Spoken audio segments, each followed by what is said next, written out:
read the Bible with me. I'm reading from Deuteronomy 10, starting at verse 12.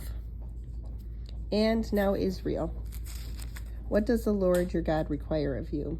He requires only that you fear the Lord your God and live in a way that pleases him, and love him and serve him with all your heart and soul. And you must always obey the Lord's commands and decrees that I am giving you today for your own good. Look, the highest heavens and the earth and everything in it will belong to the Lord your God.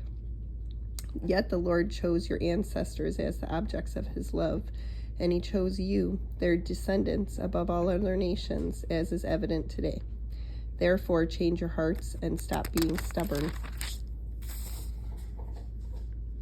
For the Lord your God is the God of gods and Lord of lords. He is the great God, the mighty and awesome God, who shows no partiality and cannot be bribed. He ensures that orphans and widows receive justice. He shows love to the foreigners living among you and gives them food and clothing. So you too must show love to foreigners, for you yourselves were once foreigners in the land of Egypt. You must fear the Lord your God and worship him and cling to him. Your oaths must be in his name alone.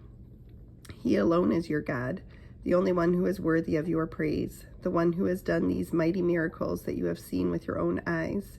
When your ancestors went down into Egypt, there were only 70 of them. But now the Lord your God has made you as numerous as the stars in the sky.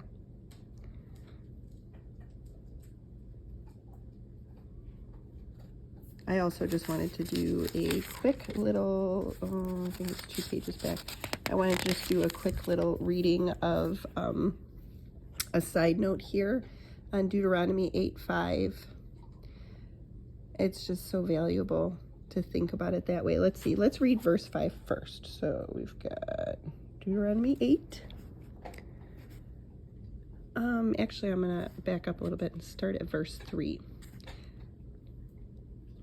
Yes, he humbled you by letting you go hungry and then feeding you with manna, a food previously unknown to you and your ancestors. He did it to teach you that people do not live by bread alone.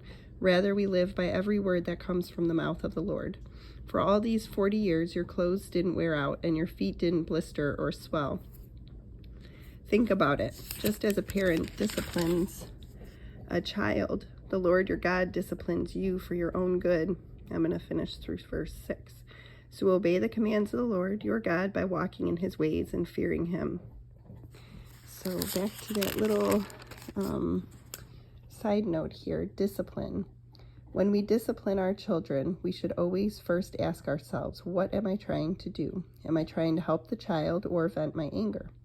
Demonstrate the difference between right and wrong, or break the child's spirit so that he doesn't bother me so much. When our motives are right, our actions will likely be right too. But wrong motives give birth to unwholesome actions. Guard your motives when you are disciplining your child. Keep in mind how and why the Lord disciplines, that his aim is always to build us up and to help us develop to our fullest potential. And if God is disciplining you, ask for the wisdom to pay attention and to respond in a constructive way, the way you would like your child to respond.